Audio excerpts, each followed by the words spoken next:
Située au nord du pays, Matam fait partie des régions les plus arides du Sénégal. Pour apporter une réponse à cette situation, des jeunes de la région se sont regroupés en association pour reverdir leur terroir. Nous sommes avec Bokidjawi Ville Verte, une association qui regroupe l'ensemble des jeunes du village. À travers des activités de reboisement, ces jeunes tentent d'apporter une réponse locale au changement climatique qui sévit dans leur localité. Nous avons deux pépinières. La première année, quand nous commencions avec le projet de Bokidjawi Ville Verte, les membres fondateurs quand même avaient jugé nécessaire de faire des participations symboliques parce qu'on s'est dit que tout ce qui se commence, charité bien ordonnée, commence par soi-même. Donc nous avons fait des cotisations et puis nous avons eu quand même acheté quelques 100 plants et on a fait des reboisements.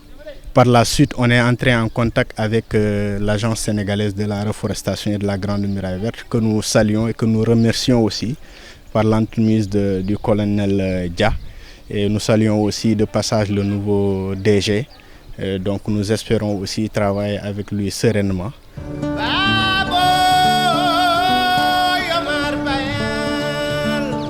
Les jeunes de Thilogne s'activent bénévolement pour rendre vert leur commune en dépit des faibles moyens qu'ils disposent. Thilogne Ville Verte est érigée en exemple dans la région depuis 2016. Thilogne Ville Verte est née vraiment d'une prise de conscience parce que vous n'êtes pas sans savoir que Thilogne est un village qui se trouve non loin du désert du Sahara ou bien de la Mauritanie. On est un tout petit peu confronté vraiment à des vents violents et à un réchauffement climatique extraordinaire. Et du coup, pour pallier à ça, les gens ils ont eu vraiment l'idée de réfléchir sur un projet environnemental. Donc c'est dans ce sens-là vraiment qu'est né le projet Thilogne Ville Verte en 2016. Les gens ont très tôt compris vraiment la quintessence même du projet. On nous surnomme même les soldats verts, donc, ou bien les soldats sans salaire en fait. La même détermination est constatée à Agnam Goli il y a 2 ans. Aucun arbre ne poussait sur ce périmètre clôturé. Cette belle végétation et le travail acharné des jeunes passionnés par l'environnement, à leur manière, ils participent activement au développement de leur village. Des jeunes qui n'attendent rien de l'État. C'est des jeunes, dès le petit réveil, qui se mettent au fond pour permettre à ces choses de réaliser. Donc on n'est pas censé savoir que le Fouta aujourd'hui, la désertification, c'est une réalité.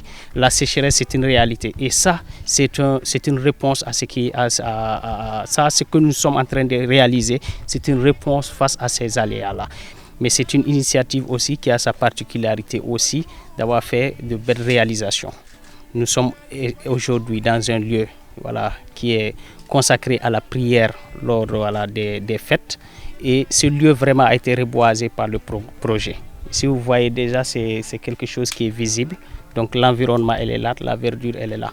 Tout au long de la route nationale également, vous verrez que c'est une réalisation qui est beau à voir. À Sinthioumogo, un village situé dans la commune de Nabadji-Civol, les jeunes veulent également rendre vert leur localité à travers l'association Sinthioumogo Village Vert, une association qui sera lancée ce 7 septembre. Ils envisagent une série de reboisements pour atténuer les effets du changement climatique dans leur localité. Exactement, c'est une initiative que les jeunes du village ont pris et ce mouvement s'appelle Mogo Village Vert. Et là, aujourd'hui, nous sommes à notre première édition qu'on va lancer le 7 septembre, Inch'Allah. Nous sommes dans une zone qui est aride, une zone sahélienne et une zone confrontée au changement climatique. C'est pourquoi nous avons pris l'initiative, naturellement, de rendre notre environnement vert et attrayant, au moins pour apporter des réponses par rapport au changement climatique. Dans un contexte de désertification et de réchauffement climatique, le reboisement demeure le moyen le plus efficace pour reverdir leur terroir. Cette prise de conscience collective a poussé à ces jeunes du Fouta à se mobiliser en faveur du développement de leurs terroirs respectifs.